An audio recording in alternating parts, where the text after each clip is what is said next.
আসসালামু আলাইকুম। JK learning একাডেমিতে আপনাদেরকে স্বাগতম। আমাদের আজকের আলোচনার বিষয় হচ্ছে আফ্রিকা মহাদেশ। আফ্রিকা মহাদেশের আদ্যপ্রান্ত মানে এ টু জেড আমরা এই ভিডিওতে শেখার চেষ্টা করব ইনশাআল্লাহ। আশা করি এই ভিডিও দেখার পরে আফ্রিকা মহাদেশ নিয়ে আর কোনো সমস্যা থাকবে না। প্রথমেই যদি আফ্রিকা মহাদেশ সম্পর্কে আমরা একটু ছোট বর্ণনা দিই যে আফ্রিকা হচ্ছে পৃথিবীর দ্বিতীয় বৃহত্তম মহাদেশ। এটা হচ্ছে দ্বিতীয় বৃহত্তম মহাদেশ। আয়তনে এটি এশিয়া অপেক্ষা ছোট, কিন্তু ইউরোপের প্রায় 2.5 গুণ বড়। তাহলে আফ্রিকা মহাদেশ হচ্ছে এশিয়া মহাদেশের থেকে ছোট, কিন্তু ইউরোপ মহাদেশের থেকে 2.5 গুণ বড়। বিষুব রেখা আফ্রিকার প্রায় মধ্যভাগ এবং কর্কটক্রান্তি ও মকরক্রান্তি রেখা যথাক্রমে উত্তর এবং দক্ষিণ ভাগ দিয়ে অতিক্রম করেছে। এশিয়া থেকে আফ্রিকাকে পৃথক করেছে লোহিত সাগর। তাহলে এশিয়া থেকে আফ্রিকাকে পৃথক করেছে কোন সাগর? লোহিত সাগর। আর ইউরোপ থেকে আফ্রিকাকে পৃথক করেছে ভূমধ্য সাগর। আয়তনে আফ্রিকার বৃহত্তম দেশ হচ্ছে আলজেরিয়া। এই যে আমরা লাল অংশ একটা দেখতে পাচ্ছি, এটা হচ্ছে আফ্রিকার সব থেকে বৃহত্তম দেশ বা সব থেকে বড় দেশ। আর সব থেকে ছোট দেশ হচ্ছে সিসেলিস। তাহলে ছোট দেশ কোনটি? সিসেলিস। আর সব থেকে বড় দেশ হচ্ছে আলজেরিয়া। আফ্রিকা মহাদেশে মোট দেশ রয়েছে হচ্ছে 55টি, কিন্তু এর মধ্যে স্বাধীন দেশ হচ্ছে 54টি, আর একটি দেশ হচ্ছে পরাধীন। পরাধীন হচ্ছে এখানে আমরা দেখতে পাবো যে এদিকে পশ্চিম সাহারা একটা দেশ রয়েছে, এই একটি দেশ হচ্ছে পরাধীন দেশ। আর এই পশ্চিম সাহারা মূলত মরক্কোর আন্ডারে একটি দেশ। আর টোটাল এই আফ্রিকা মহাদেশটিকে 5টি অঞ্চলে বিভক্ত করা হয়েছে। একটা হচ্ছে উত্তর আফ্রিকা। উত্তর আফ্রিকার কথা যদি আমরা বলি, যে আমরা কি জানি যে কোনো মানচিত্রের এদিকে হচ্ছে উত্তর, এদিকে হচ্ছে দক্ষিণ, এটা হচ্ছে পূর্ব, আর এটা হচ্ছে পশ্চিম। উত্তর আফ্রিকাতে টোটাল দেশ আছে হচ্ছে 5টি।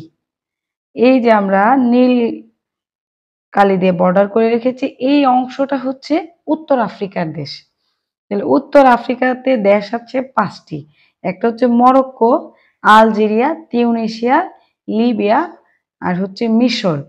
এই 5টি দেশ হচ্ছে উত্তর আফ্রিকার অন্তর্গত। এরপর হচ্ছে মধ্য আফ্রিকা। মধ্য আফ্রিকাতেও দেশ রয়েছে 5টি।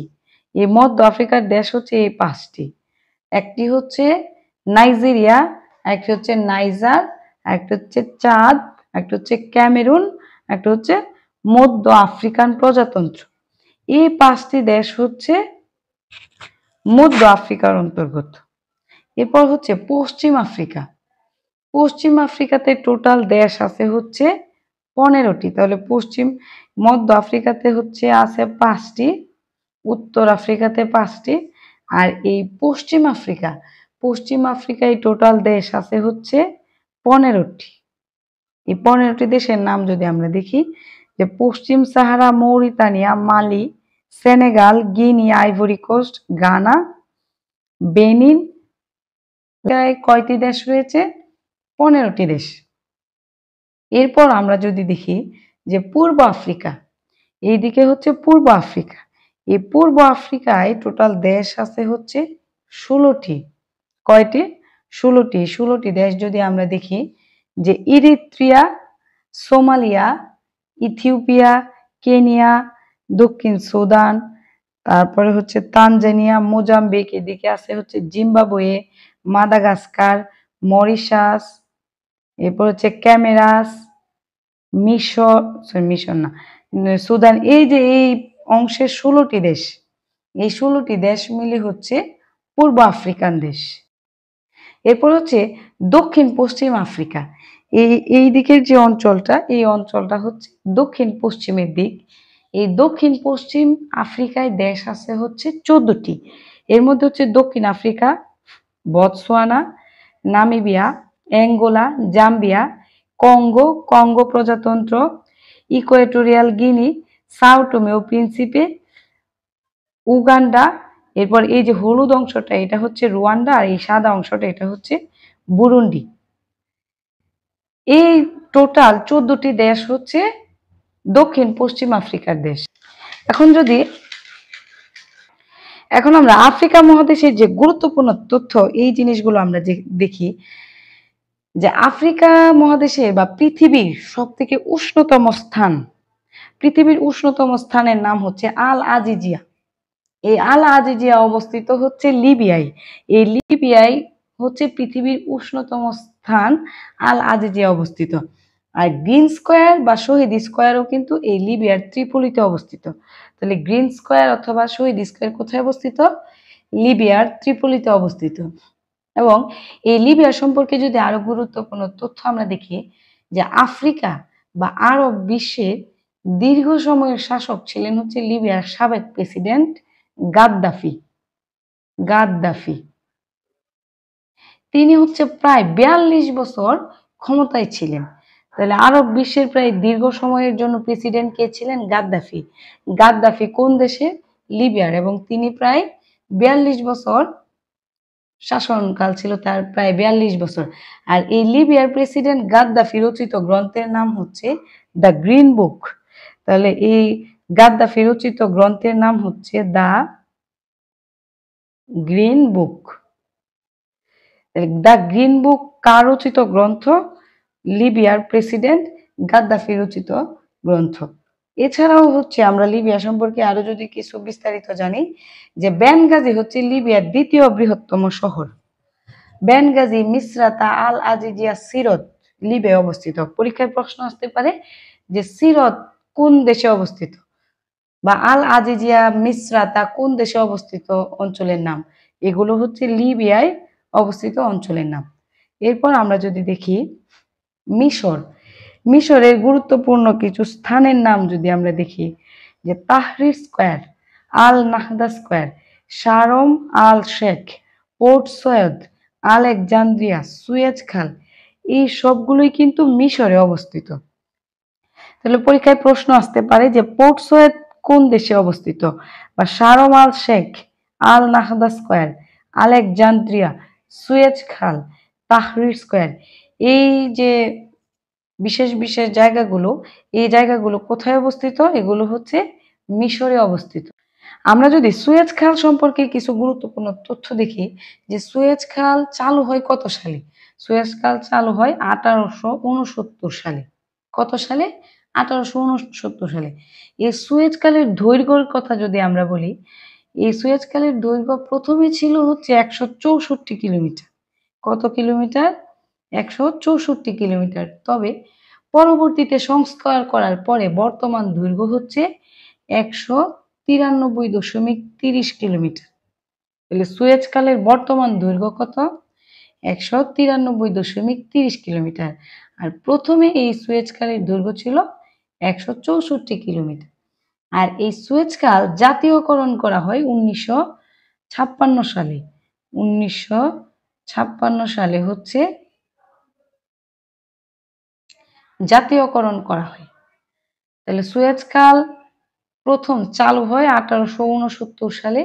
এর প্রথম দৈর্ঘ্য ছিল 164 কিলোমিটার, বর্তমান দৈর্ঘ্য হচ্ছে 193.30 কিলোমিটার। আর এই সুয়েজ খাল জাতীয়করণ করা হয় 1956 সালে। এরপর হচ্ছে আরো গুরুত্বপূর্ণ একটা তথ্য যদি আমরা মিশর সম্পর্কে জানি যে সিনাই উপদ্বীপ। এই সিনাই উপদ্বীপ হচ্ছে মিশরের উত্তর পূর্বাংশে অবস্থিত। তাহলে মিশরের উত্তর পূর্বাংশে অবস্থিত হচ্ছে সিনাই। এই সিনাই উপদ্বীপ সম্পর্কে আমরা যদি একটু বিস্তারিত জানি যে এটি হচ্ছে লোহিত সাগরের উত্তর প্রান্তে সুয়েজ উপসাগর এবং আকাবার মাঝখানে অবস্থিত। তাহলে এই সিনাই উপদ্বীপের অবস্থান কোথায়? লোহিত সাগরের উত্তর প্রান্তে সুয়েজ উপসাগর এবং আকাবার মাঝখানে।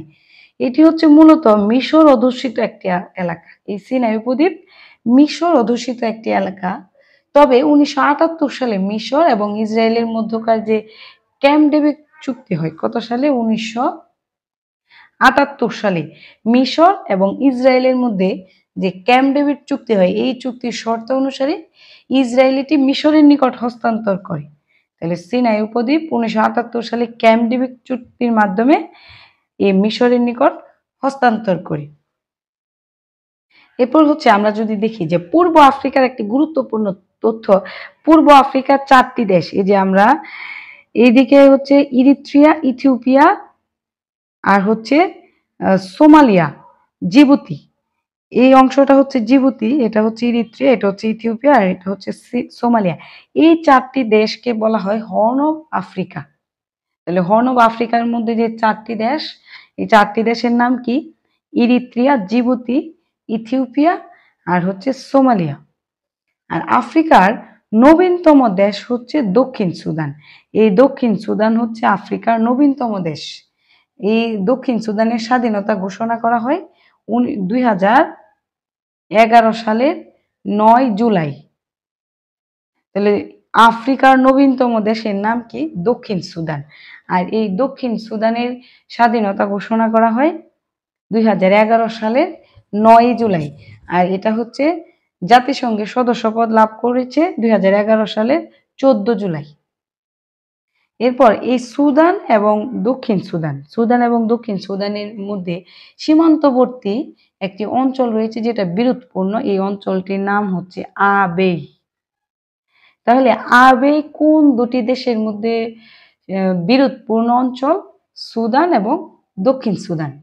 আর আফ্রিকার পূর্ব আফ্রিকার রুটির ঝুড়ি বলা হয় হচ্ছে দক্ষিণ সুদানকে। তাহলে এই দক্ষিণ সুদান হচ্ছে নবীনতম দেশ, প্লাস পূর্ব আফ্রিকার এই পাশটা হচ্ছে পূর্ব আফ্রিকা। এই পূর্ব আফ্রিকার রুটির ঝুড়ি বলা হয় এই দক্ষিণ সুদানকে। আর পৃথিবীর সর্বোচ্চ চূড়া বা আফ্রিকার সর্বোচ্চ চূড়া, আফ্রিকার সর্বোচ্চ চূড়া হচ্ছে কিলিমানজারো। কিলিমানজারো কোথায় অবস্থিত? তানজানিয়ায়। আর পৃথিবীর বৃহত্তম লবঙ্গ উৎপাদনকারী অঞ্চল হচ্ছে জাঞ্জিবার। এই জাঞ্জিবার অবস্থিত হচ্ছে তানজানিয়ায়। তাহলে আফ্রিকার সর্বোচ্চ চূড়ার নাম কি? কিলিমানজারো। আর এই কিলিমানজারো অবস্থিত কোথায়? তানজানিয়ায়। এরপর হচ্ছে এই যে অংশটা আমরা দেখতে পাচ্ছি এটা হচ্ছে মরিশাস। এই মরিশাসের রাজধানীর নাম হচ্ছে পোর্ট লুইসি। আর এই পোর্ট লুইসেতে একটি সড়কের নামকরণ করা হয়েছে বঙ্গবন্ধু শেখ মুজিবুর রহমানের নামানুসারে। আর এই সড়কের নাম হচ্ছে বঙ্গবন্ধু শেখ মুজিবুর রহমান স্ট্রিট। তাহলে বঙ্গবন্ধু শেখ মুজিবুর রহমান স্ট্রিট কোথায় অবস্থিত? মরিশাসের পোর্ট লুইসে। এরপর হচ্ছে যদি আমরা দক্ষিণ আফ্রিকার এদিকে আসি, এই যে এই দেশটা হচ্ছে দক্ষিণ আফ্রিকা। এই দক্ষিণ আফ্রিকা দেশটি হচ্ছে আটলান্টিক মহাসাগর এবং ভারত মহাসাগর উভয় মহাসাগরের উপকূলে অবস্থিত। তাহলে আটলান্টিক মহাসাগর এবং ভারত মহাসাগরের উপকূলে অবস্থিত দেশটি হচ্ছে দক্ষিণ আফ্রিকা। আর এই দক্ষিণ আফ্রিকায় শ্বেতাঙ্গ শাসন চলে প্রায় 342 বছর ধরে। কত বছর ধরে? 342 বছর ধরে। এর শেষ যে শ্বেতাঙ্গ প্রেসিডেন্ট, সেই শ্বেতাঙ্গ প্রেসিডেন্টের নাম ছিল হচ্ছে ডি ক্লার্ক। তাহলে ডি ক্লার্ক ছিল হচ্ছে দক্ষিণ আফ্রিকার শেষ শ্বেতাঙ্গ প্রেসিডেন্ট। আর এই দক্ষিণ আফ্রিকায় বর্ণবাদ নীতি চালু হয় 1948 সালে। তাহলে বর্ণবাদ নীতি চালু হয় 1948 সালে। আর এই বর্ণবাদের অবসান হয় 1994 সালে। তাহলে বর্ণবাদ নীতি চালু হয় কত সালে? 1948 সালে। আর বর্ণবাদ নীতির যে অবসান শেষ হয় 1994 সালে। এরপর হচ্ছে দক্ষিণ আফ্রিকার যে প্রথম কৃষ্ণাঙ্গ প্রেসিডেন্ট ছিলেন নেলসন ম্যান্ডেলা। তাহলে নেলসন ম্যান্ডেলা ছিলেন দক্ষিণ আফ্রিকার প্রথম কৃষ্ণাঙ্গ।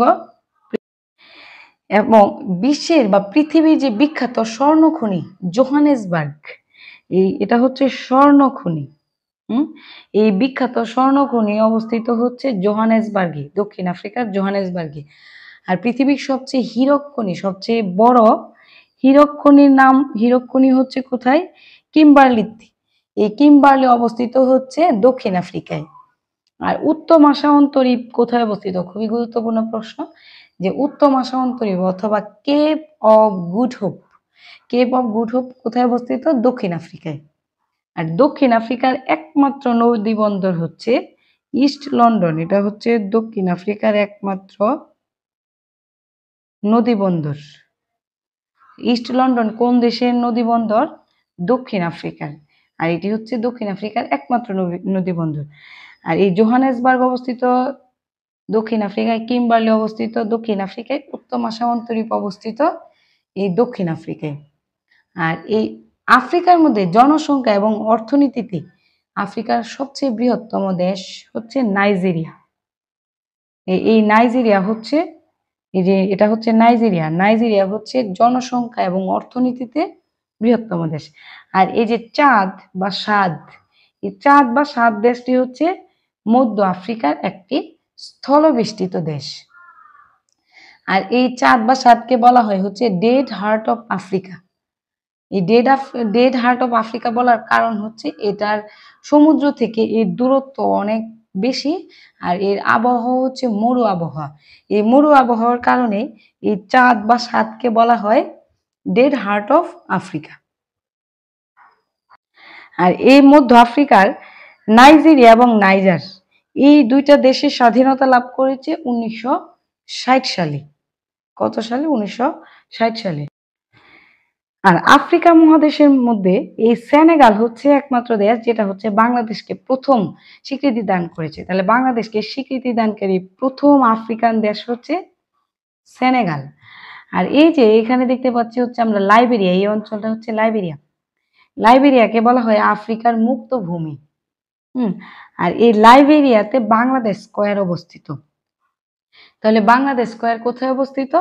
লাইবেরিয়াতে। লাইবেরিয়ার প্রথম মহিলা প্রেসিডেন্ট ছিলেন এলেন জনসন সার্লিফ, তাকে আফ্রিকার লৌহমানবী বলা হয়।